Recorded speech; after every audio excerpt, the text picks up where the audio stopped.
Hi everyone, I'm Daniela, and today we're making Italian potato soup. This beautiful vegetable soup celebrates the humble potato, which isn't an ingredient that you'd classically think of when it comes to Italian cuisine. So let's jump into the recipe. You'll find a list of ingredients and measurements in the description below. Peel and chop 600 grams of potatoes into 1-inch cubes. I'm using a waxy potato. I find this works best in the soup. A red potato or a Yukon Gold, anything with a yellow flesh, is perfect for this recipe. Place your chopped potatoes into a bowl of cold water. Give your potatoes a little toss in the water. You can already see the water's changing color. That's the starch coming out of the potato. I like to soak my potatoes just for about 10 or 15 minutes before adding them to the soup. Soaking the potatoes helps to draw out some of the starch and helps them to keep their texture once they're in the soup. This is a great time to chop all of the rest of your vegetables. Peel and chop 2 large carrots. I cut my whole carrot in half, and then I sliced down the length of the carrot to create long sticks. This helps when chopping across the carrot because it gives perfect little cubes. I'll just run my knife over them really quickly just to make sure I get any of the bigger bits. But if you like larger chunks of vegetables, feel free to cut them larger if you'd like. I'm using half of a large white onion. Slice horizontally along your onion and then make a sun ray pattern with your knife across the top. This allows for the most even onion chopping. I just like to run my knife through to get rid of any of the larger pieces that might still be there.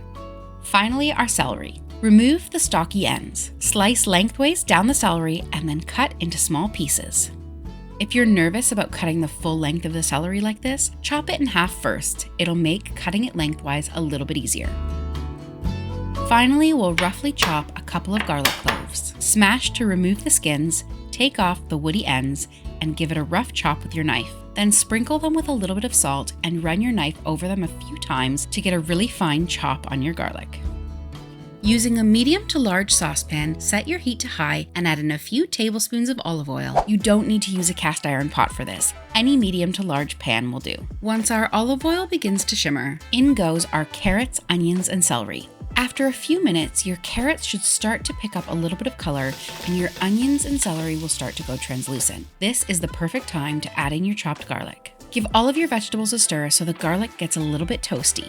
I'm also going to stir in a few sprigs of thyme, some fresh rosemary, and a bay leaf. Crumble in 2 vegetable stock cubes. My nonna always had stock cubes in the house for a quick and easy meal. Don't feel ashamed if you don't have a homemade vegetable stock left in the freezer. Stock cube will add flavor and work just great in this recipe. It's time to add in our potatoes, straight from the bowl of water so that some of that water gets picked up along with it. That water will help to deglaze anything that might have stuck to the bottom of the pot. Give your potatoes a quick stir in the vegetables so they pick up some of that seasoning, and then add in 1 liter, about 4 1/4 cups of water. You want to make sure the water level covers everything in the pot. Now add in 200 grams of finely chopped tomatoes. Like I said earlier, if you like your soup chunky, you can just put chopped tomatoes in instead of the finely chopped, or if you like it even smoother, go ahead and use a tomato passata. I like to add in just a little bit of salt at this stage. Potato can take on a lot of salt, and we don't want the soup to be bland. Now let this come up to a boil.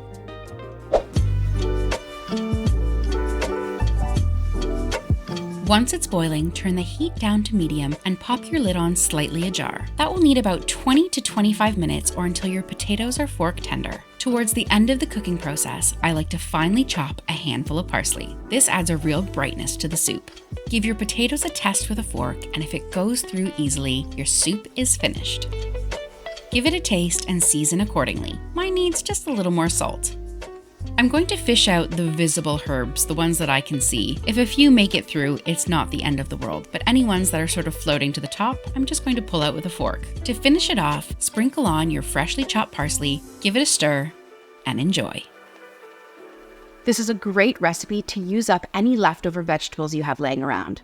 Don't have as many carrots? Add less. Want more celery? Go ahead and add more. Have a leftover half a pepper in the fridge? Why not add that in as well? And you can store this in the fridge for up to 3 days in an airtight container and reheat and enjoy whenever you'd like. You can also portion out your soup and freeze it. If you're looking for more Italian soup recipes, try my pasta fagioli here or my nonna's pastina soup here. Thank you so much for watching. Please be sure to hit the like button and subscribe.